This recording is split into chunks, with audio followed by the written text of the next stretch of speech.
Sahabat Ashifa, ada satu pertanyaan yang seringkali mampir di hati kita saat malam mulai turun, saat suara azan maghrib berkumandang, dan kita duduk sendiri mengingat semua yang sudah terjadi dalam hidup.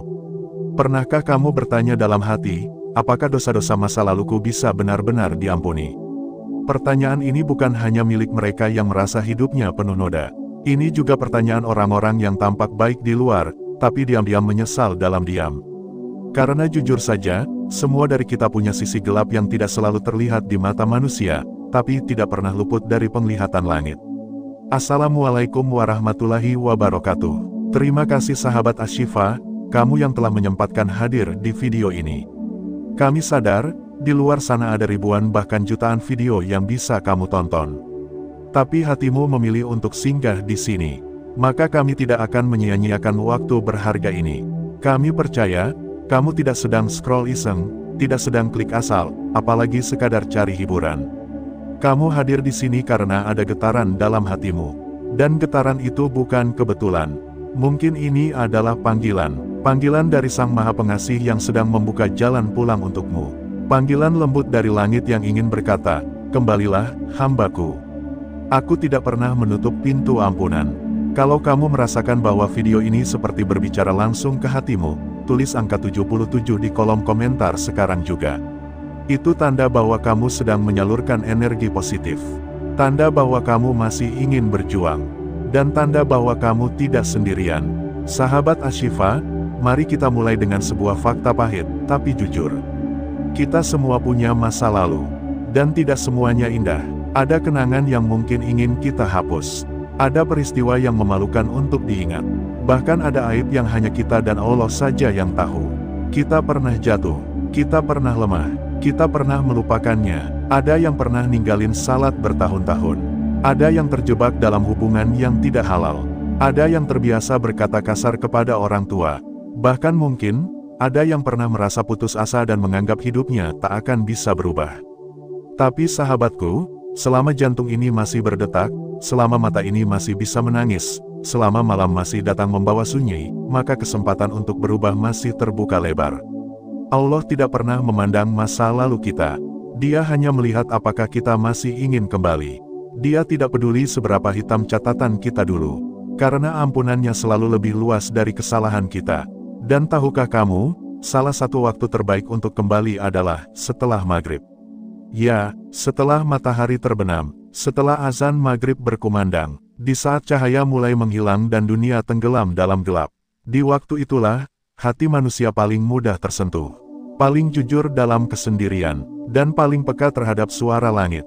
Waktu maghrib bukan sekadar transisi antara siang dan malam. Bukan hanya momen untuk berbuka atau rehat dari aktivitas.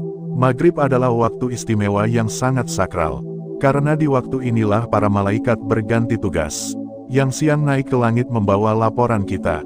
Yang malam turun ke bumi untuk mencatat amal selanjutnya. Dan di detik-detik pergantian itu, siapapun yang mengisinya dengan istighfar, zikir, dan tilawah, maka dia sedang menulis kisah barunya di hadapan para malaikat. Dia sedang menambal masa lalunya yang bolong-bolong dengan kain cahaya. Sahabat Ashifa, ada banyak amalan yang bisa kita lakukan setelah maghrib. Tapi kali ini, kita akan fokus pada sesuatu yang sederhana, ringan, tapi sangat dalam maknanya. Yaitu 3 surah pendek yang seringkali kita anggap biasa. Padahal, mereka adalah surah-surah agung yang mampu mengangkat derajat kita, menghapus dosa kita, dan menjadi benteng dari segala kejahatan. 3 surah ini bisa kamu baca setiap habis maghrib. Tidak perlu lama, tidak perlu suara indah, cukup dengan hati yang ingin kembali. Dan insya Allah, jika kamu konsisten membaca 3 surah ini, maka kamu sedang menyiram kotoran hatimu dengan air suci dari kalamnya. Tapi sebelum kita masuk ke surah-surah itu, izinkan kami mengajakmu menengok ke dalam diri. Pernahkah kamu merasakan gelisah setelah maghrib? Pernahkah kamu merasa seperti ada yang kosong dalam diri? Pernahkah kamu duduk termenung di antara azan dan isya, lalu tiba-tiba air matamu jatuh sendiri? Itu adalah sinyal bahwa hatimu masih hidup. Sinyal bahwa jiwamu sedang mencari jalan pulang. Sinyal bahwa kamu sedang dipanggil olehnya. Dan tahukah kamu, tidak semua orang mendapatkan panggilan itu.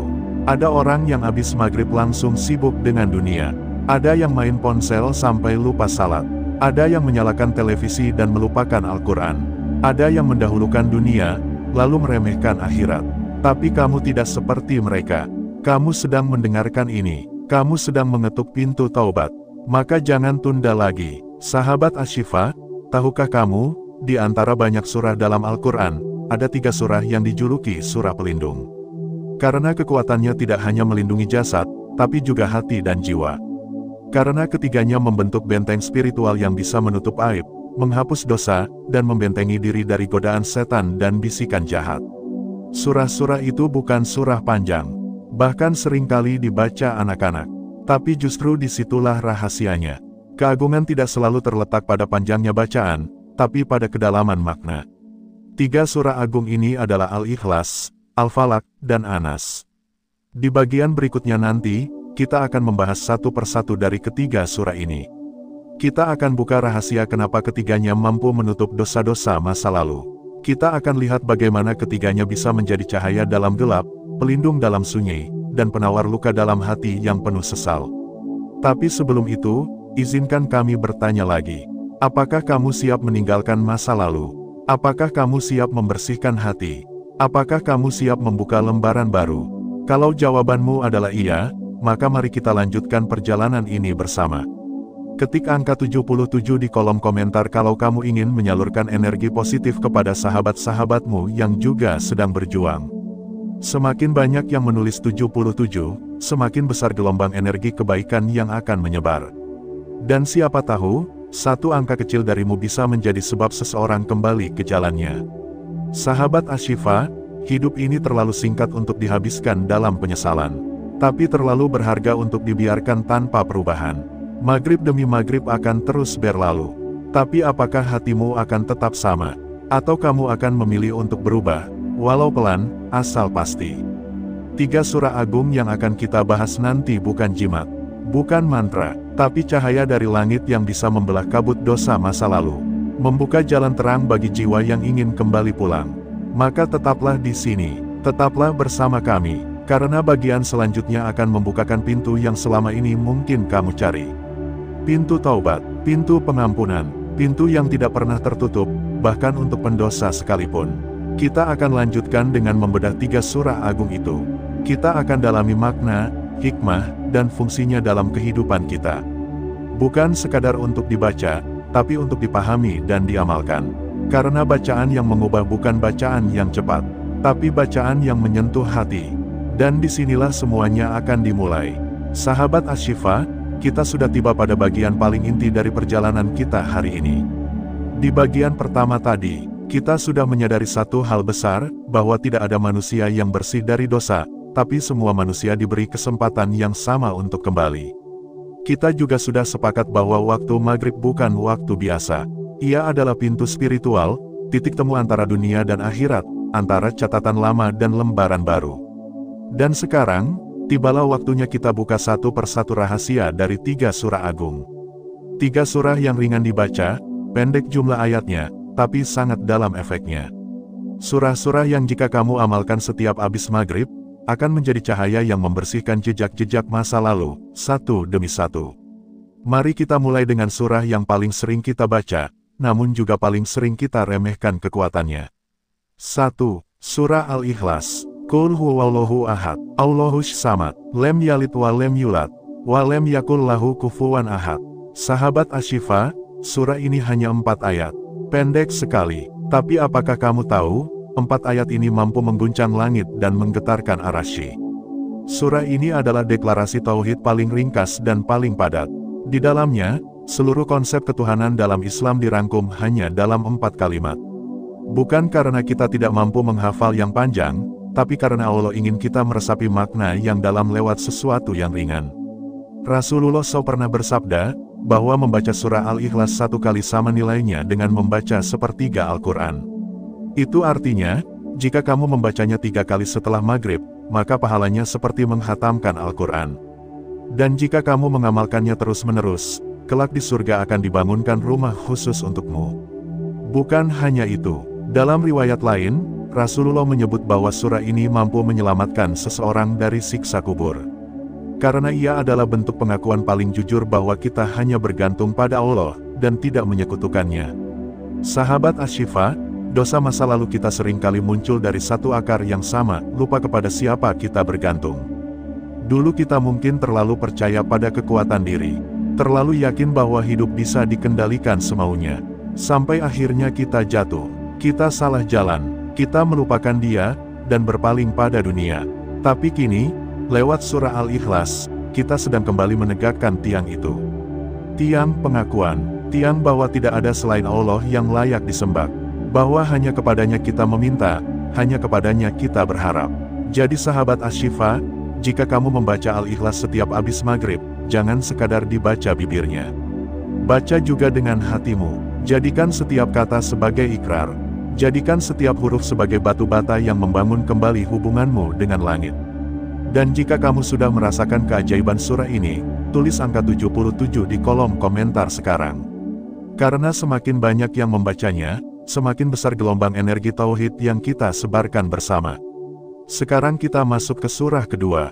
2. Surah Al-Falaq. Qul a'udzu birabbil falaq, min syarri ma khalaq, wa min syarri ghasikin idza waqab, wa min syarrin nafa'asati fil 'uqad, wa min syarri hasidin idza hasad. Sahabat Ashifa, hidup di dunia ini penuh dengan kejahatan yang tersembunyi.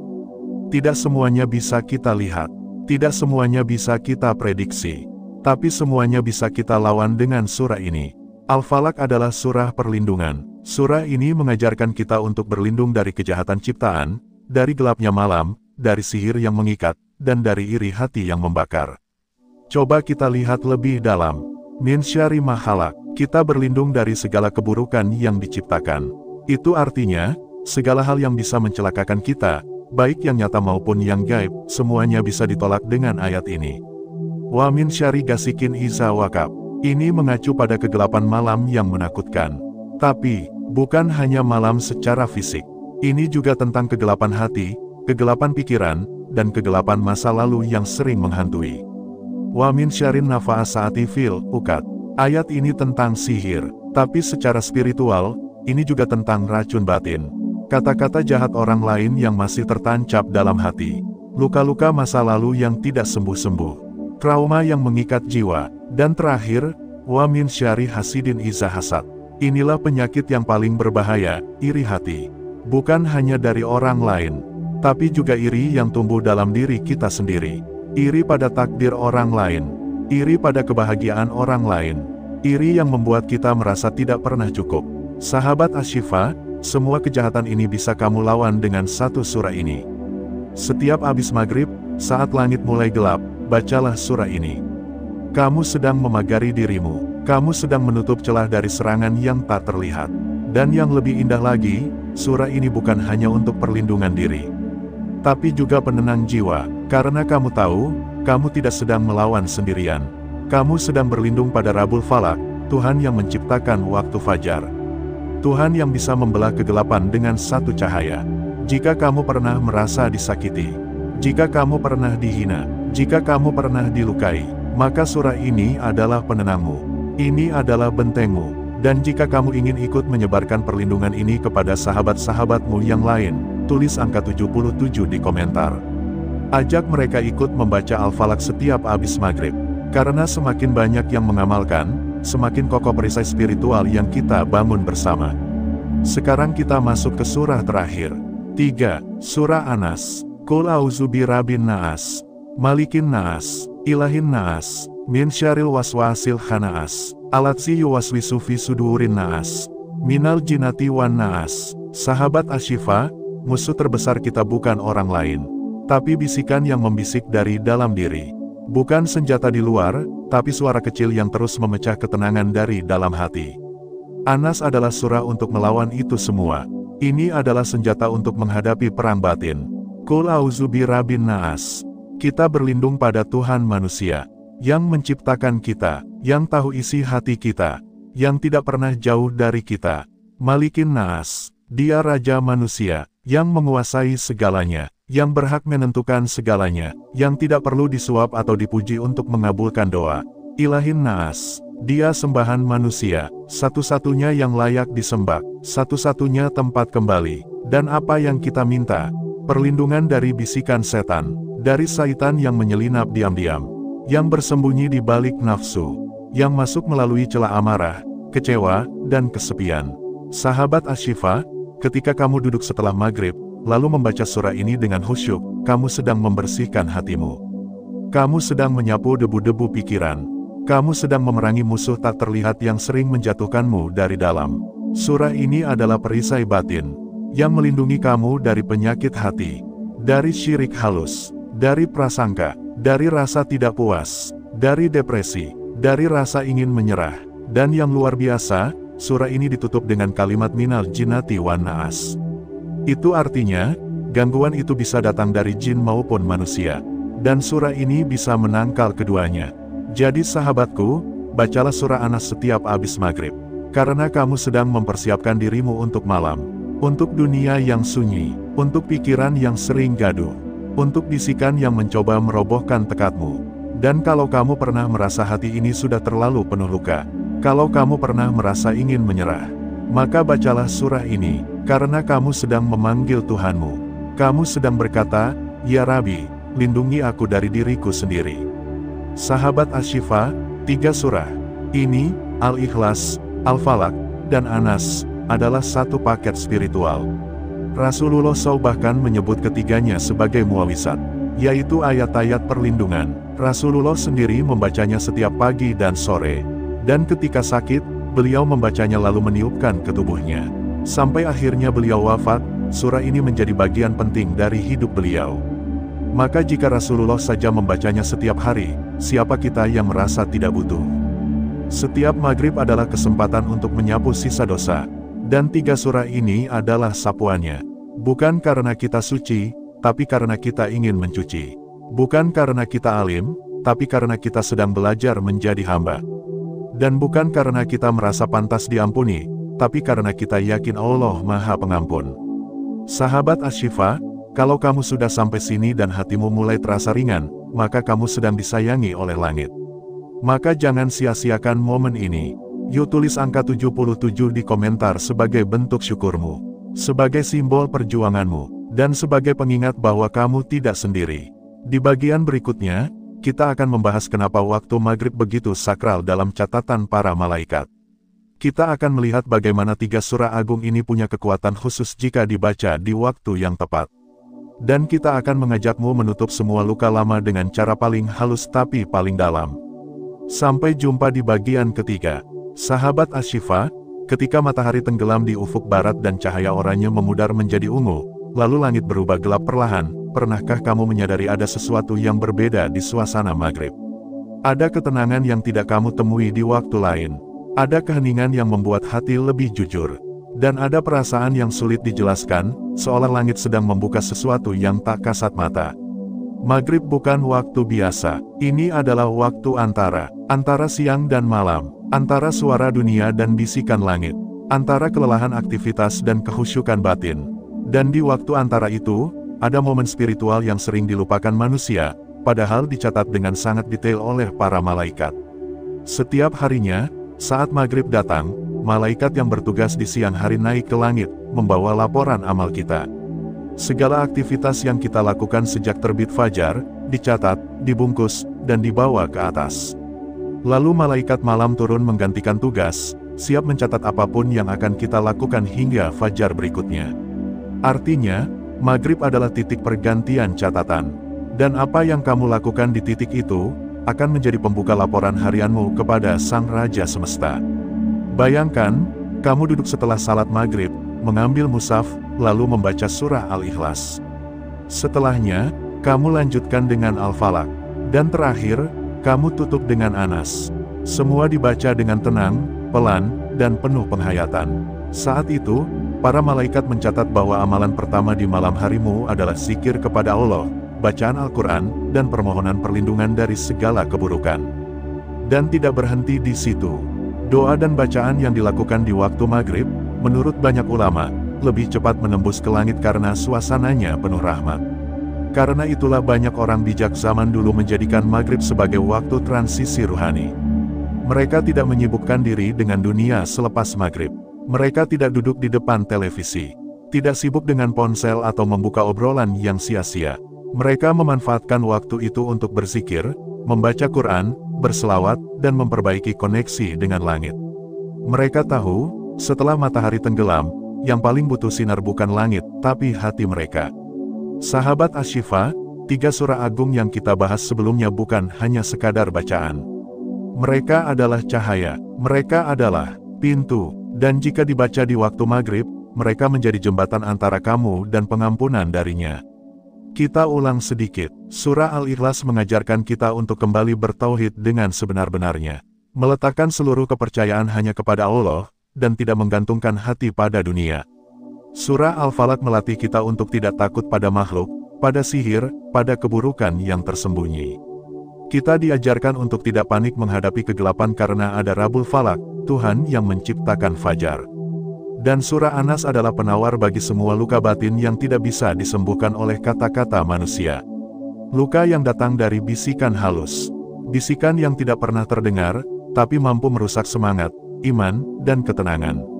Kalau ketiganya dibaca berurutan setiap habis maghrib, kamu sedang membuat dinding cahaya di sekeliling dirimu. Kamu sedang membentengi dirimu dari kelamnya malam. Kamu sedang mengatur ulang kompas hatimu agar tidak mudah terombang-ambing oleh dunia. Dan yang lebih dalam, kamu sedang membuktikan kepada langit bahwa kamu memang ingin berubah. Tidak semua orang diberi rasa untuk ingin kembali. Dan jika kamu merasakannya sekarang, maka kamu termasuk yang istimewa. Kamu tidak sendirian, ada jutaan orang di luar sana yang juga sedang berjuang menutup dosa masa lalu. Dan mereka semua sedang mencari cara paling sederhana tapi dalam untuk memulai kembali. Itulah mengapa kamu perlu berbagi. Tulis angka 77 di komentar sekarang. Ajak saudaramu untuk ikut membaca 3 surah ini setiap habis maghrib. Karena semakin banyak orang yang memulai perubahan bersama, semakin kuat gelombang kebaikan yang kita ciptakan.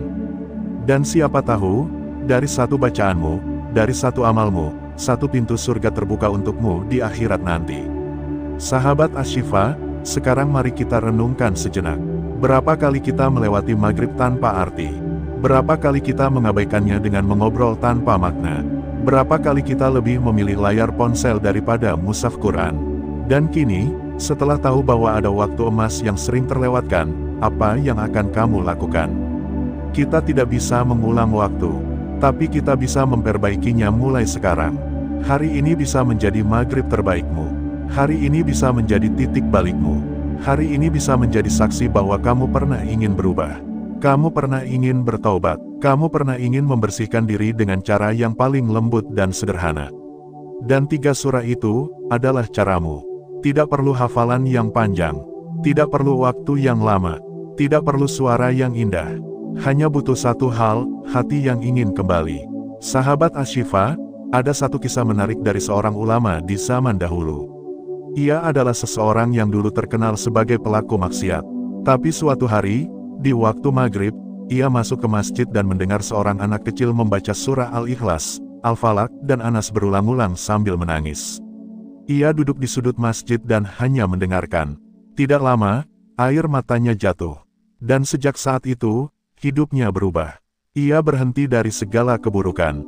Ia mulai rajin beribadah. Dan setiap maghrib, ia tidak pernah absen membaca 3 surah itu sambil menunduk dalam. Ketika ditanya apa yang membuatnya berubah, ia hanya menjawab, "Aku tidak tahu. Tapi malam itu, aku merasa seperti langit memelukku." Sahabat Asy-Syifa, tidak semua perubahan butuh petir atau mimpi yang besar. Kadang perubahan lahir dari suara pelan yang dibaca dengan hati yang hancur. Kadang perubahan lahir dari ayat pendek yang dibaca di waktu yang tepat. Kadang perubahan lahir dari satu maghrib yang kamu isi dengan niat untuk kembali. Maka isi maghribmu malam ini dengan sesuatu yang abadi, karena dunia ini hanya sementara. Tapi apa yang kamu kirimkan ke langit, akan menetap selamanya. Baca 3 surah itu, dengungkan di hatimu, dan biarkan Allah yang membersihkan jejak-jejak masa lalu. Mungkin kamu pernah jatuh, mungkin kamu pernah hancur, tapi hari ini kamu bangkit. Hari ini kamu duduk di hadapannya. Dan hari ini, kamu kembali. Sahabat Asy-Syifa, mari kita buat janji dalam hati. Janji untuk tidak melewatkan maghrib begitu saja. Janji untuk tidak lagi membiarkan waktu itu terbuang sia-sia.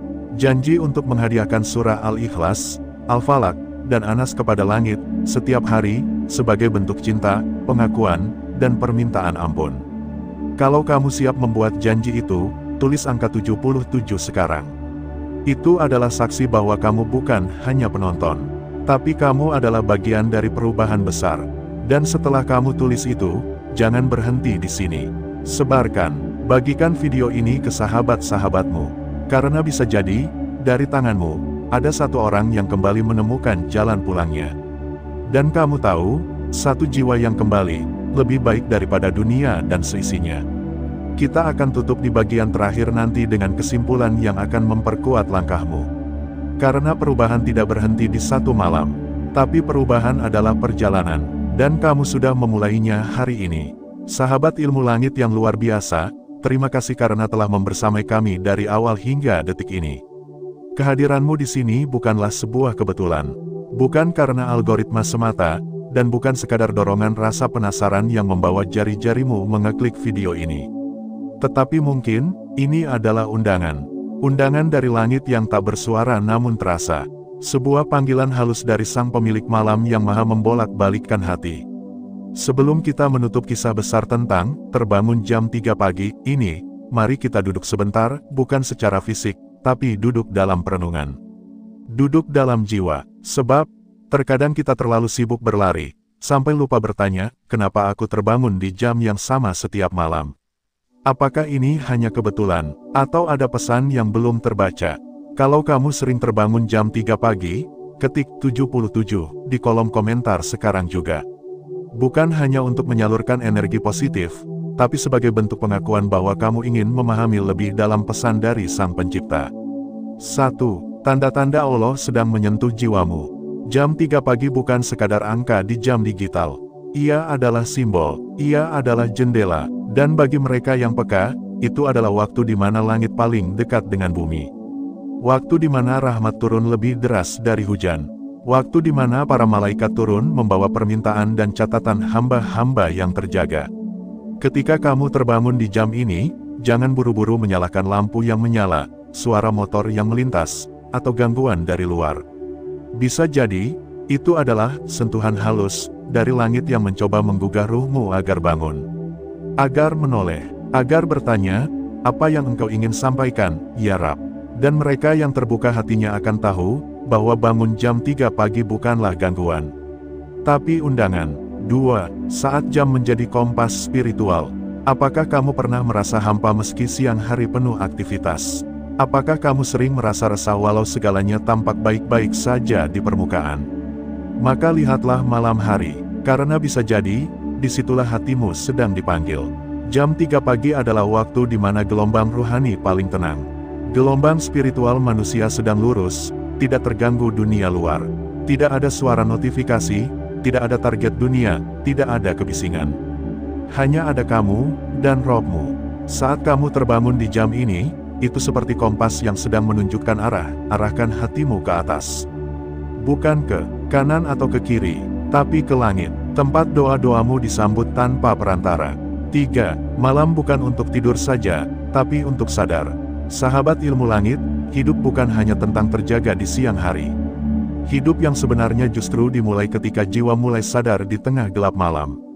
Ketika kamu terbangun di jam 3 pagi, kamu sedang diajak untuk hidup dengan kesadaran, bukan sekadar rutinitas. Apa kamu ingat ketika dulu menangis di malam hari karena masalah tak kunjung usai? Atau saat kamu merasa sendirian di kamar tanpa teman bicara? Tahukah kamu, itulah waktu di mana langit sedang terbuka lebar dan namamu disebut oleh malaikat yang melihatmu menggeliat dari tidurmu. Dan jika kamu menjawab panggilan itu, maka saat itulah hidupmu berubah. Tidak secara instan, tapi secara perlahan dan mendalam. Sebab malam bukan hanya tempat tidur, tapi tempat terbaik untuk bersandar. 4. Tahajud, gerbang menuju dimensi langit. Banyak yang bertanya, kalau aku sudah bangun jam 3 pagi, harus ngapain? Jawabannya sederhana tapi dalam, bangkitlah, dan wudhu. Setelah itu, berdirilah di hadapan Rohmu. Sholatlah 2 rakaat saja, lalu panjatkan doa dari hati yang terdalam. Kamu nggak perlu jadi ustadz untuk bisa menangis dalam sujud. Kamu nggak perlu hafal ribuan ayat untuk didengar oleh langit. Cukup dengan keikhlasan, cukup dengan air mata, Cukup dengan satu kalimat lirih, Ya Hayu Ya Qayyum, birahmatika astaghits. Tahajud bukan ibadah elit, tahajud adalah ibadah hati, dan yang hatinya sedang terluka justru lebih mudah diterima di waktu ini. Bahkan mungkin, tangismu di sepertiga malam lebih indah daripada ceramah panjang yang tak membawa rasa. 5. Saat rezeki, jodoh, dan jalan hidup mulai bergerak. Orang-orang bertanya, kenapa hidupku stagnan? Mungkin karena dia hanya bergerak di siang hari. Padahal, banyak keputusan besar langit ditetapkan di malam hari. Di jam 3 pagi, takdir sering berubah. Doa-doa dikabulkan, bahkan rezeki yang selama ini seperti tertahan, mulai mengalir deras karena satu permohonan di tengah sepi. Kamu yang sering cemas soal jodoh, pekerjaan, dan jalan hidup, jangan anggap bangun jam 3 pagi sebagai gangguan. Tapi anggaplah itu sebagai pembuka pintu. Pintu dari langit, karena bisa jadi, keputusan terbesar dalam hidupmu, sedang menunggu kamu terjaga dan mengangkat tangan. 6. Pesan-pesan gaib yang tak terucap. Beberapa orang berkata, aku merasa ada yang memanggilku di jam 3 pagi. Sahabat ilmu langit, itu bisa jadi benar. Rasulullah bersabda bahwa di sepertiga malam terakhir, Rabb kita turun ke langit dunia dan berkata, adakah hambaku yang berdoa, maka akan aku kabulkan. Adakah hambaku yang memohon ampun, maka akan aku ampuni. Ini bukan dongeng, ini sabda Nabi. Dan jika sabda ini belum menyentuh hatimu, maka biarkan hatimu dibasuh oleh keheningan.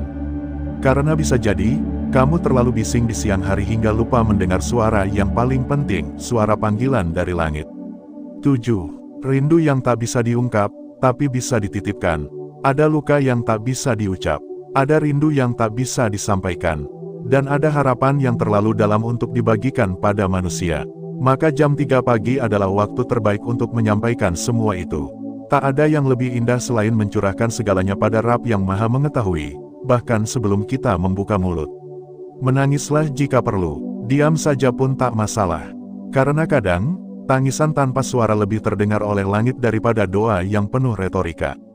Jam 3 pagi adalah tempatmu menaruh semua rasa, semua air mata, semua keluh kesah. Dan percayalah, tak ada satupun yang sia-sia. 8. Jam 3 pagi adalah rahasia yang tidak semua orang tahu. Jika kamu termasuk orang yang sering terbangun jam 3 pagi, bersyukurlah. Karena kamu sedang diberi akses menuju rahasia. Rahasia yang tidak dibuka untuk semua orang. Rahasia yang hanya dibisikkan kepada mereka yang terjaga. Mungkin kamu merasa belum pantas. Mungkin kamu merasa masih banyak dosa.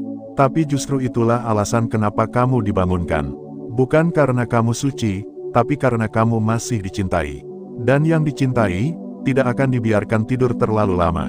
9. Jangan biarkan panggilan itu berlalu sia-sia. Sahabat ilmu langit, setiap malam adalah kesempatan baru. Tapi tidak semua orang mendapat panggilan. Jika kamu salah satu yang terbangun di waktu ini, maka jangan abaikan. Sekali saja kamu abaikan, bisa jadi kamu kehilangan momentum. Momentum untuk pulih, momentum untuk berubah, momentum untuk naik ke level yang lebih tinggi dalam hidup. Jangan menunggu hidupmu berantakan untuk mulai bicara dengan Allah. Karena bisa jadi, terbangun di jam 3 pagi adalah bentuk peringatan halus sebelum badai datang. 10. Kesempatan itu tidak datang 2 kali. Hidup ini singkat, waktu malam lebih cepat dari waktu siang. Dan usia kita berjalan tanpa kita sadari. Jangan sampai kita menyesal karena terlalu sering menunda bangun, terlalu sering mengabaikan panggilan, dan terlalu banyak menolak kesempatan. Jam 3 pagi bukan sekadar momen. Ia adalah kunci. Dan kunci itu sudah kamu pegang malam ini. Pertanyaannya, mau kamu buka pintu langit itu, atau tetap kamu kantongi tanpa digunakan? Akhir kata dari kami, sahabat ilmu langit yang dirahmati Allah, terima kasih telah membersamai kami dalam perjalanan panjang ini. Narasi ini bukan untuk menakut-nakuti, tapi untuk menyadarkan bahwa hidup ini lebih dari sekadar rutinitas. Bahwa jam 3 pagi lebih dari sekadar angka. Ia adalah rahmat tersembunyi yang sering luput dari perhatian. Jangan takut bangun malam, takutlah jika hatimu tak lagi tersentuh oleh panggilan langit. Jika kamu merasa narasi ini menyentuh jiwamu, jangan diam. Ketik 77 di komentar sebagai bentuk ikhtiar kecilmu untuk menjawab panggilan malam. Dan bagikan video ini pada orang yang kamu sayangi. Siapa tahu, mereka juga sedang dipanggil, tapi belum sadar. Sampai bertemu di video berikutnya. Tetap jaga hati, tetap kejar malam, dan tetap sambungkan doa kepada Sang Pencipta. Karena sesungguhnya, malam tidak pernah tidur, langit tidak pernah diam, dan Allah